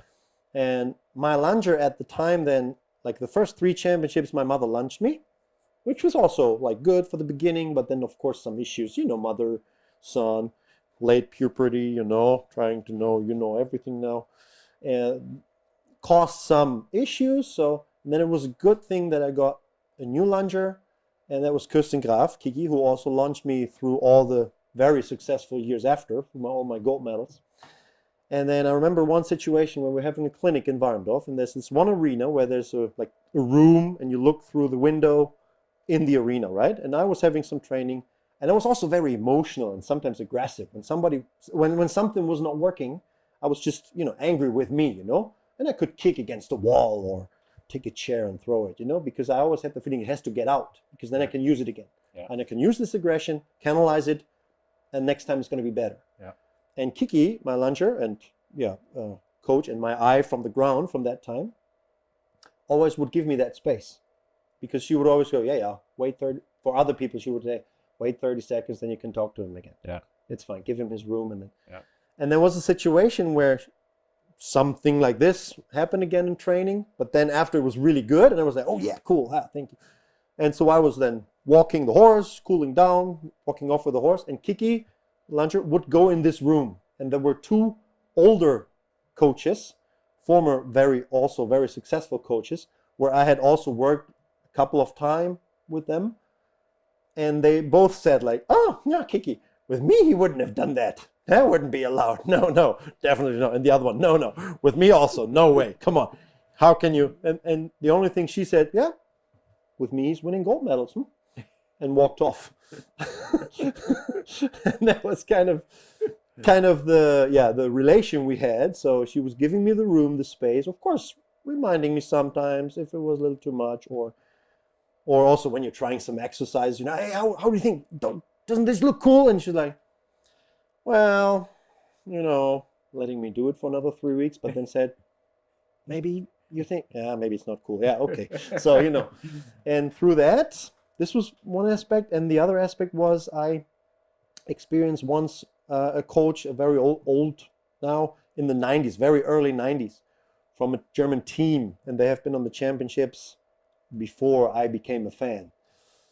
From Team Rede, Klaus Overcamping. They were for Germany as a team in 1990 and 91. So before my really time started. But I heard stories about him, and I met the guy later. And I was like, yeah, oh my God, tell me something from your past, because I wanted to learn, as a teenager. And he was like, yeah, well, I'm not a good coach. I was just managing everybody for his, I needed somebody who could help me with the horse, somebody who could help me with this, and I was managing all, and I was just making sure that everybody would work well together. So I'm not a good coach. And I was like, man, that's exactly what a coach should be able to achieve. Yeah. And then 5 years later, he was not the coach anymore of that team, but there were still some, I think 4 or 5 athletes in the squad who also have been training with him. And then there was a competition, and somebody heard that, oh, Klaus is coming today. And they're like, Klaus is coming? He's coming to visit us? Oh, how cool. And I experienced the scene on the parking lot, how he pulled off with his car, got out of the car, and 5 or 6 of his former athletes running towards him, jumping around, all having a big hug. And then I was like, this is something you should be able to become as a coach. Yeah. Then you have done a brilliant job. Yeah. And yeah, funny enough that in 2015, where I was already co-Bundestrainer, not coaching the club anymore, I coached the club in Cologne until 2010, also with some top athletes, and some of them also winning medals. For example, the Pas de Deux, the first ever Pas de Deux, was being held in 2009, and 2 of my athletes won the gold medal. And Bamdad Memarian, who then was later the co-national coach for France, who's now coaching in South Africa, so also made his way in vaulting. Yeah. And his partner was Laura Passon, who started as a little girl as 8 years in my club. And I, brought her into everything. And then later in 2015, where the big European championships of all disciplines were in Aachen again. Yeah. Again, Aachen. She texted me. She's like, I'm here. Can we meet for a short blah, blah, blah. And I was, yeah, of course. And then, behind the Deutsche Bank Stadium is this water fountain with the horses. Yeah. And then there's the long way, okay? Yeah. And I was like, yeah, I can be there. I'll be there in 5 minutes. Yeah, okay, cool. So I was standing at the water fountain, seeing her running from 200 meters, sprinting towards me, giving me a hug, and like we had a nice conversation for 5 minutes. And that was the moment where I was like, God damn, you made it. Yeah. Into this sphere, right? That people remember the time with you, remember what you've shared together, and that they actually consider yourself, your influence, as a very important part of their life. Yeah. And I think if you reach that, then that's what coaching should be about. Yeah. No matter in what discipline, no matter in what business, that's what it should be about. Magic. So of course, not only big championships in sport, but also demos, performances. Thinking of things like the Hop Top show at Equitana, on a vaulting horse, not on a lunge, free around the big arena. You're there vaulting, sometimes with a windsurfing sail on on top of the horse. And of course, you also have a musical talent. You can play the piano. You can also sing. Well, doing a lot of things people have never seen before on a vaulting horse, on a horse in any sport for that matter. I, of course, viewing a lot of the interviews also from years ago at championships and maybe some of the shows and the demos, you kind of had this rock star image. That's the kind of energy you had about you specifically in a lot of the interviews. Where does all that kind of come from? That creativity also in the performance, also, there's not many people that step outside of those boundaries of the constraint of their given chosen discipline. But, those sort of performances at Equitana and the creativity, and, I remember the first time seeing that, and I've, of course, done different stuff. That's, of course, I think why we get on so well. But, where does that come from for you? Well, with you, I've seen you the first time in 2012 at the Global Dressage Forum, and I was like, okay, it's also a good idea maybe to think more, because that's what I like in horses. Before I specifically answer your questions, that you, I would say every 4 or 5 years, you have experienced some new aspect. You have learned something new. And of course, also with your TRT method and stuff, when I got to know you, I could see that I was doing a lot of things already in the right direction and in the direction how you also have your philosophy. but I could also add some other points and giving the horse even more confidence in some situations. So for me, that was also very helpful. And now when I'm having some problems or people need some help with some problems, I'm an expert also in other aspects, which is very cool. And then but I always go like, I mean, that's something where I dived into, but there's still a lot of things I still could learn. And I only, this with TRT, and I'm only doing this since 2018 now. So I'm not really, and people are like, okay, but that's 6 years. And I was like, it's 6 years. Wow. And what horses could I have helped even more in the past if I would have known some more of the tools and, but, so there are a lot of aspects already that had been there before, because you can't, get a horse to canter for you around a big arena with 4,000 seats sold out and big emotions and loud music and stuff in the arena. If you don't have at least an idea how to do that, because forcing is no option when you want to make a handstand there. No, with the horse going free. there is no forcing involved. So but it was still, just wanted to mention that it was still interesting that also through you and through your work, I could add other aspects to it, and see some things a little more clearer, which applies for every discipline again, because the horse is the same. And what I always liked about you is that you're not really the one who says, but you need the green whip and you need this and that. But you say, this is the way how you do it. You might do it a little differently, but you were somebody who was making the connection to the classical riding best.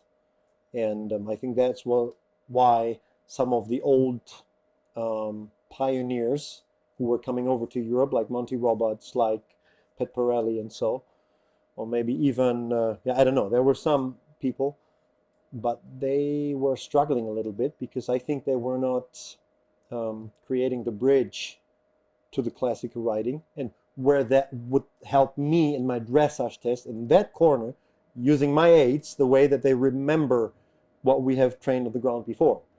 And that's a big achievement for me, what you have made in not only the dressage world, but in horse world in Europe, here in Central Europe, basically.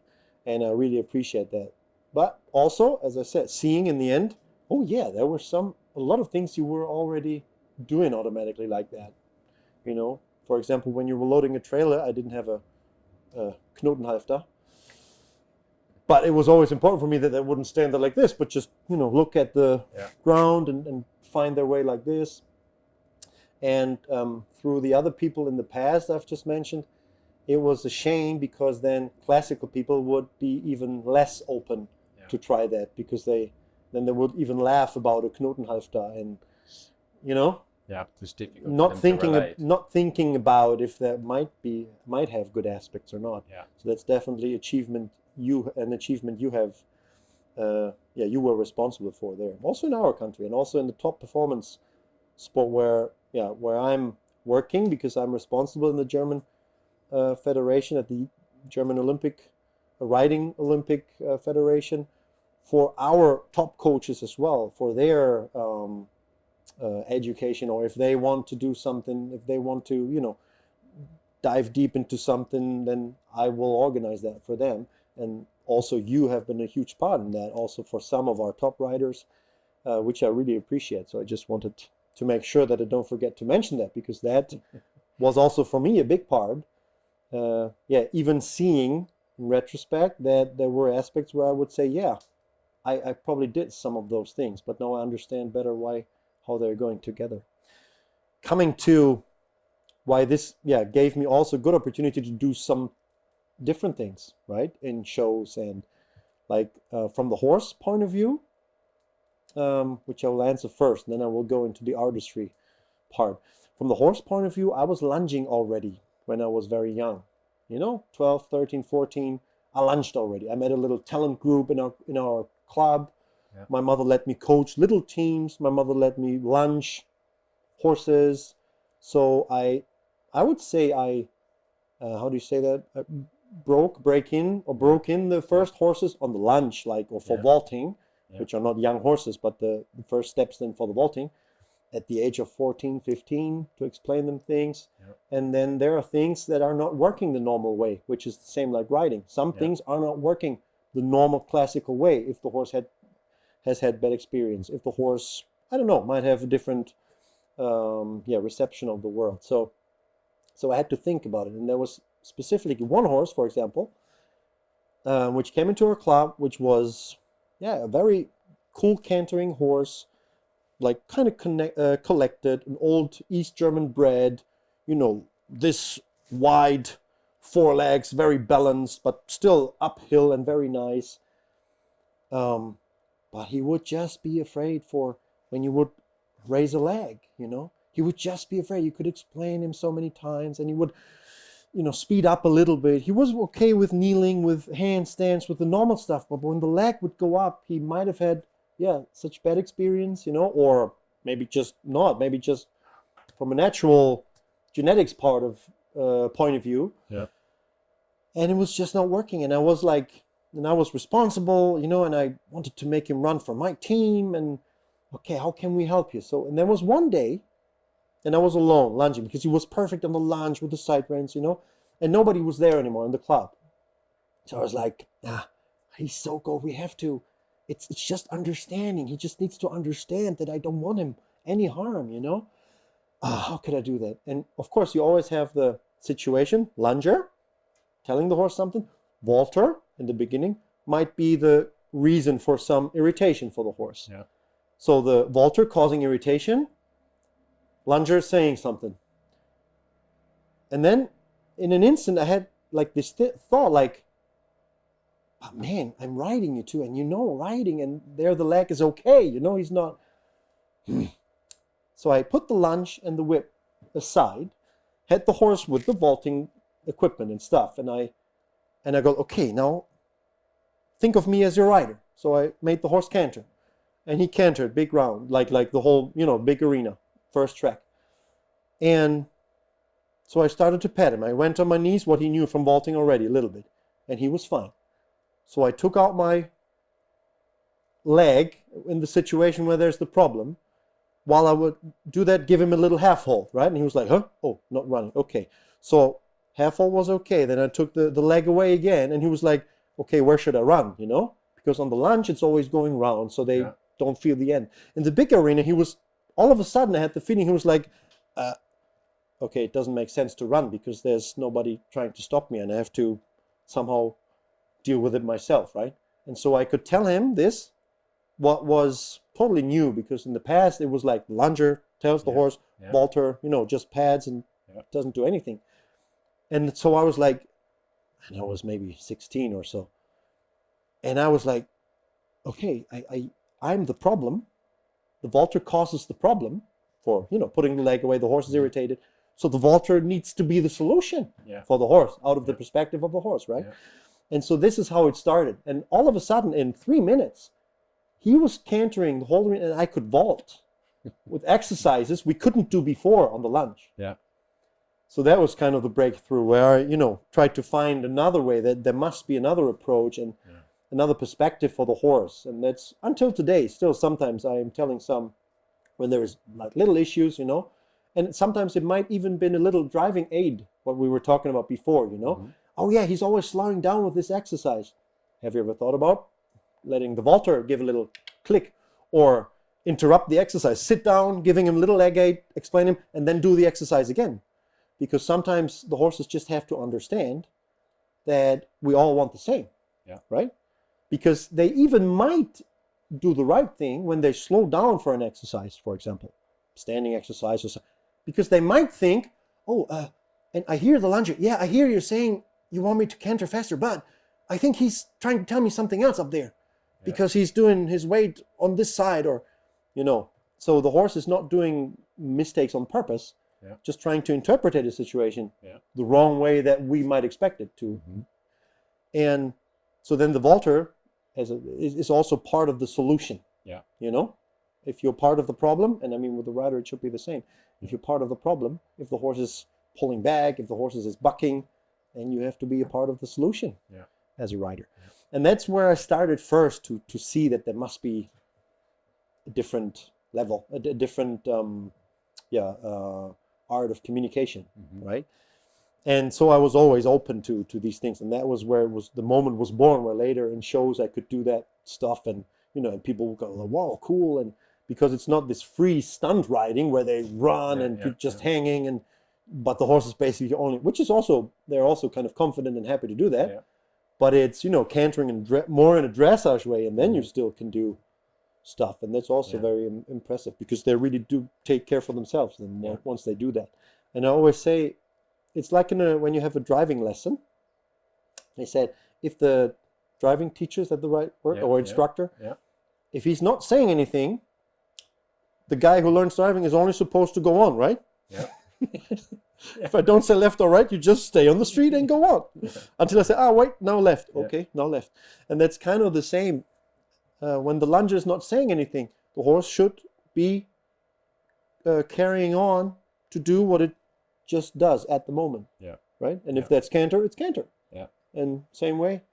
And this is how they can get confident to themselves, how they get this awareness of their job, what they're doing, and how they get confident because they know what I'm doing here is right. And that was kind of the situation where it first occurred to me that there must be something else to it, right? And going until then, when I would ride some horses that are also having problems with the vaulter maybe, or a little unsecure, not really, then I would ride them without a saddle, normally in a dressage way. And then when I would start without a saddle to go on my knees or go on their croup and ride them and still on the croup and, still giving them little signs to carry on, but still giving them the opportunity to do that by themselves. And through that, it's a different approach. With some different approach, you can, achieve a lot more understanding of some horses for some situations. And that's how it also turned out with the shows and demos to do some, some extra special stuff. The other thing with the artistry, it's that I was, as a kid and a teenager, I was a lot into acting and performing. Like in school, we made some musicals or theater plays, and when I was still in school, I went to some castings already, and it could have been really a realistical path for me to have an acting or musical career. For some reason, that was fun and something I was really considering. And after my Abitur, which is the university grade, you were allowed to go to university in Germany, and I was done with school at the age of 20. 21? No, 20. 19 when I turned 20 in that year. And I was considering going to acting school in Berlin. There's a very popular one. But then we had this, what we call Wehrpflicht, which means everybody had to go to the German army back then. Every male individual had to be, tested and either go out for medical reasons, but then you had to go to Red Cross or some social institutions to give your commitment for 12 months or 14 months, or military. And we had the opportunity in Germany that you could go this military service. You only would have to make 8 weeks of general education if you're a high performance sport athlete. You could make your then left over 12 months or so in the military, but making your sport, representing the army and being a sport soldier. So that was, of course, because I have been on 3 championships already and won some medals and have been German champion for the first time this year. And then so I was like, okay, because I have to go through the military, so maybe I should, continue on. So it's 1 year, and then you still can see, okay, right.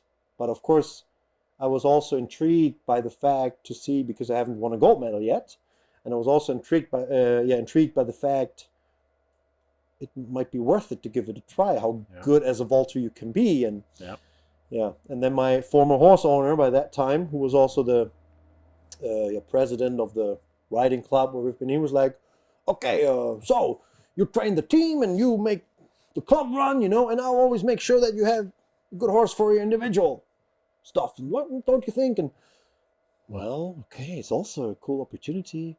Yeah, I can do everything after the sport. I can, And so it got more and more professional. And then I was the first vaulter ever to get a follow-up contract for the Army for one more year, which for a young person at the age of 21 was a lot of money, like, oh my God, you get like, I don't know what it was, 2,000 euros a month or so, as a first salary. There was like, whoa, cool, I can do it. Yeah, okay, then let's see. And then, so it got more, and then the horses were there, and the club was running fine, and somehow it happened.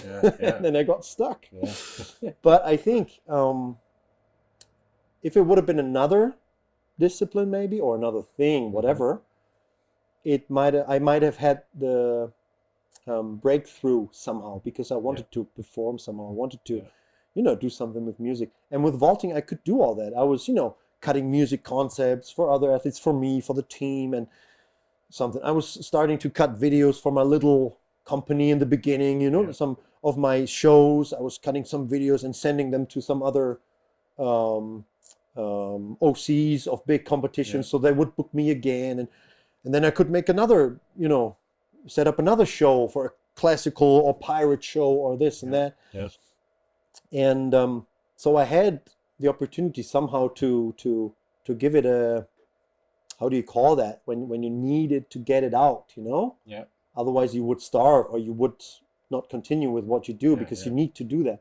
And you could feed it. You could feed that creative side through the vault. Exactly. And that's why I felt like, it's okay, I'll go on, I didn't have the need anymore to go on stage, to go on theater, or some more in the acting career, which might have been a shame. But I talked to my former lunger the other day, and I said, maybe I've made a good actor. I might have been a millionaire or more, but maybe I would be addicted to drugs then by now, so maybe it was a good way for me to go there, to go through like that.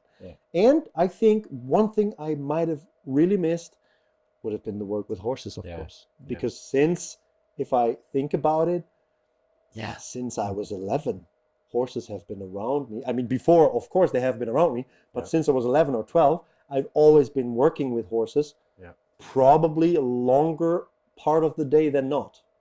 So, it, and I think I might have missed that.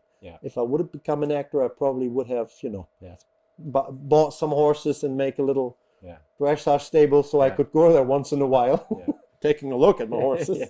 But it's also not the same when you're not working with them, right? So, I think that's what we also have in common, because of course I was into art, and I did a visual arts degree and all that kind of stuff, and from a small boy going with my grandma to art school, and I was into it. She was in theater, and I had that, and that's probably where that's where Brad Kidding comes from too, right? This sort of thing. And it's such a, when you can drag other interests and other parts of you that give you energy and allow you to express yourself, and to do that within your other chosen discipline and passions, I think that's and once it feeds you, you don't care if it's not growing and and getting more and more, because you're like, I'm fine. And so it's kind of stayed the same. And then after my career, I went and got into the federation really quick. I made my Federwirtschaftsmeister degree, and then I could study for another 3 years for we have a high performance sport program for all German sports, where they send them to the trainers academy in Cologne. And so 3 or 4 people of every sports, and then they make one class for 1 year. And I've done that together with Julia Krajewski, our Olympic champion in eventing. So we have studied the 3 years together, which is like next to the profession part. And we've both earned our degree there as a coaching diploma for coaching in high performance sports, which ended then in 2015. And I mean, since 2012, I'm with the federation. So I made my way there a bit, and I've always been then, since 2012, the assistance coach in vaulting also for the national pool. Now for 2 years I'm a head coach, and I could, I could give a lot of, also these things and that, and sometimes we have a little event, and I might be, make a little announcing or moderating, and yeah, it's how you say, it's feeding the beast enough that you're not struggling, that you want to break out. And it's okay. And I mean, my family is with me in Warendorf. My wife and I, we live there since 2012 now. We're married now for 12 years, by the way. And the kids live there, they're growing. And basically, it's great to have it all in the place where it is right now. And then, of course, if there are other aspects where I say, of course, there might have been other paths where you might have been able to make more money, where you might have been, popularity in different reasons. But in the end, it was okay how it turned out. And I have sometimes little bits, I have a piano and drum set in my basement, and sometimes I just go down there performing. Sometimes when there's when we have a little come together in some event, some hotel lobby, and somebody say, come on, sit down, give us a tune or so, then I would do. But what was holding me back of my acting career in the end was that I wouldn't jump in every situation to show off. Because I was always a little bit irritated by people who would be like that. I was always kind of more the guy, I think, who was kind of dreaming of, somebody might have hear you and might make you an offer if it's appropriate to go there. Like when I was an athlete, when I was a show, if it's appropriate for me in this spot to show off, then I'm fine with it. But I'm not fine with stealing the show of other people. I've known guys who like, it's somebody's birthday. Oh yeah, give me happy birthday too, and making a performance, and then I'm like, a little bit not appropriate. So I think it wasn't in the end it was a good leveling of this urge to do something, and then when we have team building events with the inner circle of the team before a championship, then then I might do something, maybe involves a little song, or maybe I'll record a little song for the team, for the internal use, and with some and this is how I could feed the beast enough to be still happy and satisfied. And still could, next to this, especially in the last 10 years, also make sure that I could have a wider overview about methods and things, how you could, bring this together, because I'm the only Pferdewirtschaftsmeister as an active, haven't been an active vaulter. It's not normal, okay? It's not normal that the vaulters ride their horses themselves, that they do their... It was kind of because of my special way to ride first, and I always kept that. And I also was dreaming about maybe one day riding a Grand Prix, but as you can see, with being focused on these things, other things get a little more out of the focus. So I never had a horse owner who was willing to pay enough for that, because my old horse owner from Cologne, Reinhold Strang, was always very supportive for the vaulting, but he also was very strict with the money. He would no, you have to find the cheaper horses.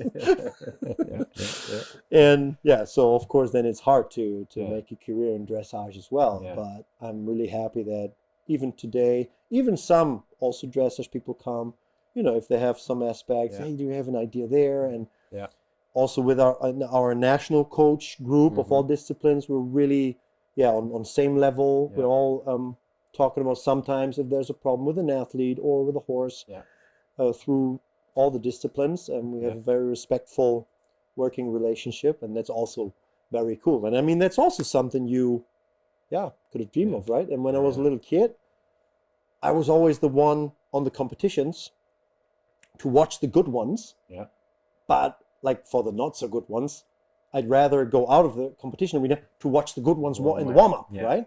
So I was always going back and forth. So it's funny that it's basically the same today, and I do it for a living. So I go for the good ones and go back to the other ones. So it's basically the same what I do, what I've done as a kid, but and I can make a living from it today, and and it's cool that I can contribute something and give something back for the sport who've made me the person I am. So yeah, it was kind of a dream come true also when the offer came, like if I want to, become the next Bundestrainer. I'm the first male Bundestrainer. Yeah. I'm the first Bundestrainer who was a top athlete before. Yeah. And and I'm also the first Bundestrainer who is doing this as a full-time job, like with other aspects I'm doing in DOKR, of course. I still do that with the education and DOKR Trainer Academy. Who can make a living from it? Yeah. And before it was like part-time, Yeah. And this is also a statement for the sport and from the federation. Yeah, And that absolutely. I'm the first guy who was honored to have that position. Yeah. Was really something. Yeah. That was really something. And it was also very warm received in the community. And so that's what I'm really looking forward to, but not only for our country, but also for the sport in general. To make it more grow, to make it better for our horses, for the athletes. Because I think vaulting is also a discipline that can contribute a lot to the whole FEI family. Because we're bringing young people in, we're having a certain art of creativity, of different ways here and there. There's many aspects of development throughout. Exactly, where I think we can also contribute a lot to the FEI family all over the globe in general. Because of course it's easier and cheaper to bring 10 kids to the horse with one horse.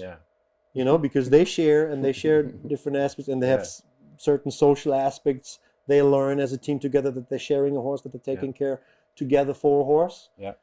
And also financially, this is a big aspect, that not everybody has to have his own horse. And I hope it's gonna go on like the last years, because we're really growing together, and also within the FEI family, there are a lot of things to cover, more ground to cover. But I think we're in a good way, and as I see it now, I'm very happy that I could go this way. And help the discipline, because when I started in the 90s, and even my first championships, we have been in lousy riding arenas, like a little riding arenas from little clubs, and that was a competition. And having experienced all that on competition level, how it was going to, until today, the high glamour events. I mean, we've been in Omaha, the United States, and we've had championships in Kentucky, in Aachen, and all these big achievements in Tryon, even if there were some things involved in the background where people said it was hard for them to organize all this together. But for us in the vaulting community, it was great, because it's easy to set up a venue for vaulting, because you basically only need a good footing, a few tables around it, and some stands. So and that was really great that I was part of all that in my journey. And I think if I would have imagined as a little boy how it all turned out, I would have been really happy. In the days where I was standing in my basement at home, putting the national anthem on the hi-fi, where I was having a little coin. I was writing a 1 on it and making a little rubber band around to put it around my neck, and standing in my basement listening to the national anthem as a kid. It's funny, like I can be pretty happy how it all turned out. I was like talking about having this position for your country now. What is it like then to win a major championship with the Bundesadler on your shirt, the Golden Eagle? Is that something that is different, extra special? I think from an outsider, being an Aussie, I see that emblem as being from a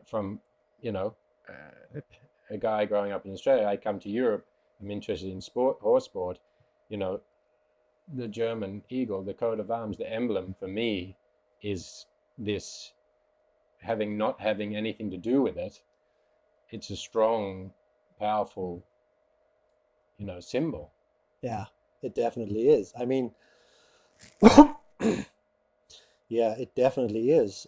I mean, Germany has a big tradition in horse sports in general, but I think we're also quite good at trying to get the perspective of the horse into our considerations. Mm-hmm. Like, we're always thinking about, is it okay for the horse? Is he confident with it? Is he thinking about it? Does he like it? Are we making friends with him while we do it? Is he moving in a way that his whole body biomechanically is moving in a good manner? And all these aspects, I think we are very experienced in. We had the Alten Meister, the old masters, passing this through, passing it on to other generations. And like Monica Teodorescu, our national coach in dressage, she's also one who stands for the way how you train a horse, that the horse needs to become more pretty, needs to become more light in harmony, and all these aspects. I think in many ways we try to live that, and I think that's probably what might make us successful, because when you have those idols, and I mean like Isabel Wert and Jesse Vandal, and through many generations. Mm-hmm. And the eagle is the representation of that in some kind way. Kind of. And I mean, like in every country, probably there are sometimes discussions going on, what's right, what's wrong, how should we approach it. But it was always a big honor for everyone, I think, because we are kind of big country, we have a big system. So it's not easy to become one of the 3 or 4, whatever, who are allowed to represent this. Yeah. And that makes it hard, And in smaller countries, people sometimes might have it a little easier to get selected, or like the way might not be as hard, or the expertise is not that big. Yeah. Because the qualification score is not the leading qualification score of the discipline. Yeah. And I think that makes a lot of it. And that's also, I mean, vaulting especially is not a sport where they can make a lot of money, so they do it for the joy, they do it for their journey, for what they want to reach, what they want to become, not only as an athlete but also as a person.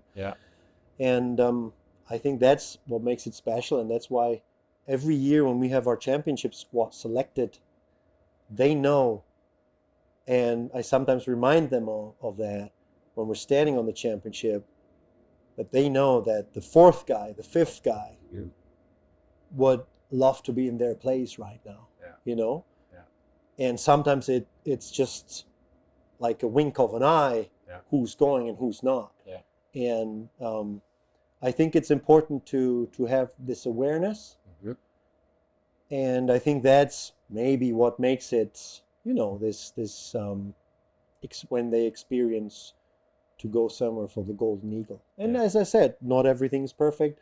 Not everything that shimmers golden, might be always the best. But I think we're trying to achieve that in many ways, not only in the sport, not only in certain aspects.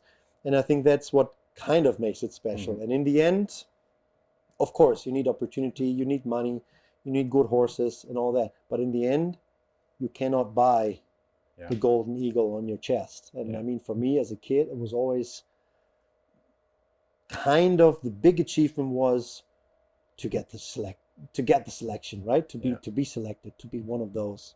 And I said to one of my teammates in the past, I won Aachen in 2006, and the second was Gero Meyer. He won the silver. We were like teammates for many years, and we've been watching our idols before who won gold, silver, And once we've done that, I was like, hey, we are like them now. And because it is special. It is special. And I think, I don't know why, and I don't know how other countries are really working, so I cannot make a judgment, not really make a fair judgment about that.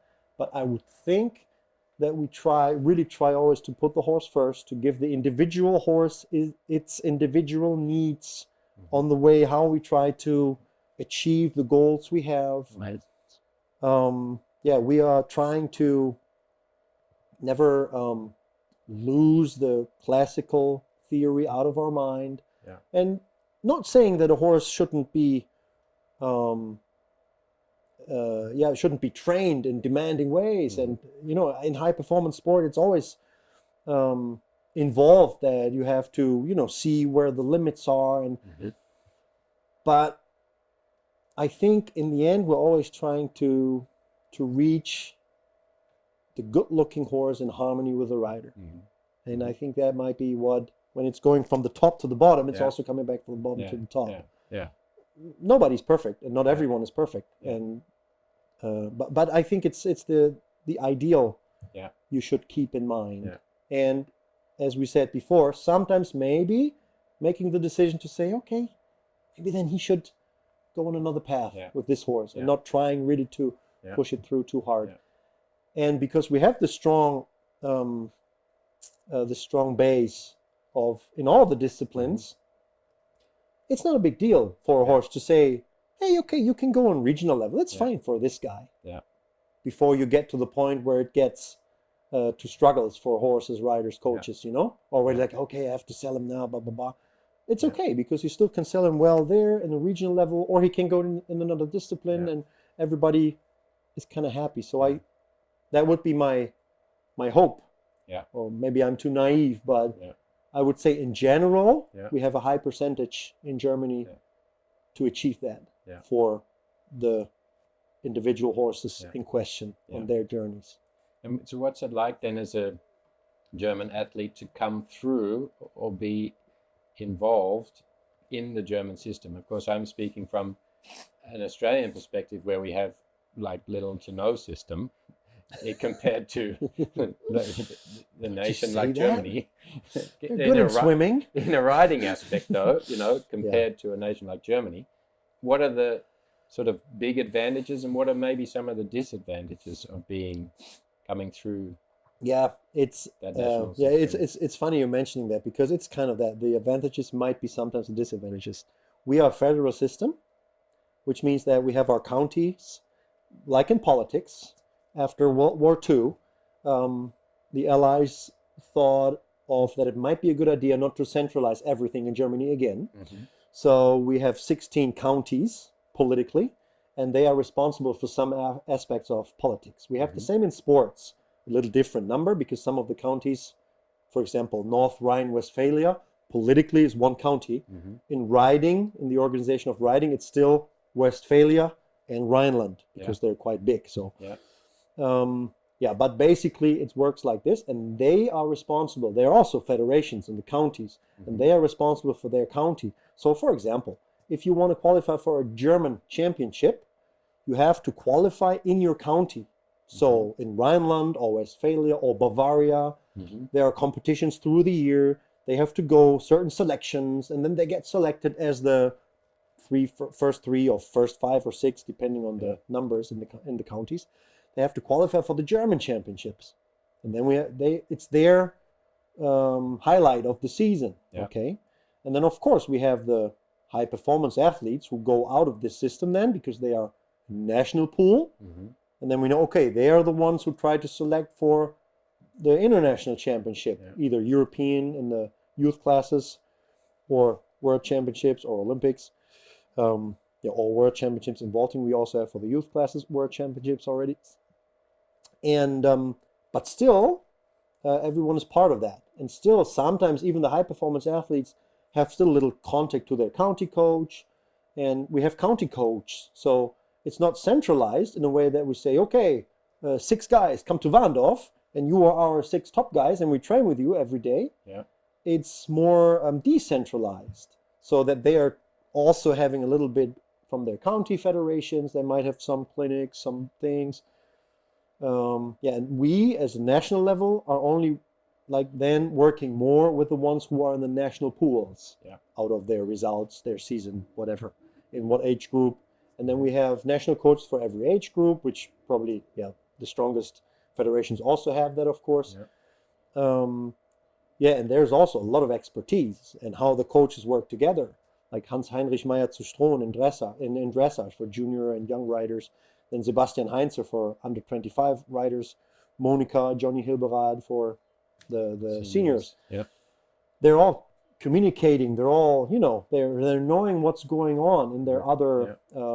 Which riders are coming up and who's showing Exactly, talent. and how they want them to train already on a younger age. Yeah. We as head coach, we say, okay, for me it's important that you train this and that with the young ones and not this way and so on. Yeah. And I mean, this is kind of normal in high performance sport, also for other federations probably. Yeah. But we have this wide base coming from the counties. They're trying to help. We have the German Championship, which is a big event, almost like an international championship sometimes. Yeah. So they get there some more experience. The little idols, the little upcoming ones, see their idols already. And so I think they can go through a system before you as a national coach have any idea that there might be somebody. Yeah. They go through the system already. Yeah. Until they then come to the level where they come on the radar. Yeah. On a national level. And I think that's kind of what makes us and that's kind of what makes us strong. Yeah. Of course, sometimes the federal system is also a little harder to get through and to centralize some things. If you have a country like Netherlands, you probably say something. I mean, they also have the little regions, but it's also easier to push something through when you have less people living here than North Rhine-Westphalia, for example. Yeah. And or France, they have the centralized system with Paris. They have some athletes living there, staying there. They get a lot of support there. Every day, doctor, physio. Now in vaulting, they have a choreograph that works with them. Yeah. They have a national coach standing there every training practice, every practice they have. Yeah. And that's a different approach, but that's why they don't have such a wide base. Yeah. And if I would have to choose a gold medal over one gold medal over a placing of 3 athletes in the top 5, I think my choice would always be quite clear, because I want to always have a strong system. Yeah. And once you have that, you might have also, there might be some gold medals coming as well. Yeah. But I think that's important, and that's how we kind of live it through all the disciplines. Yeah. Not saying that we don't like the gold medals. Yeah.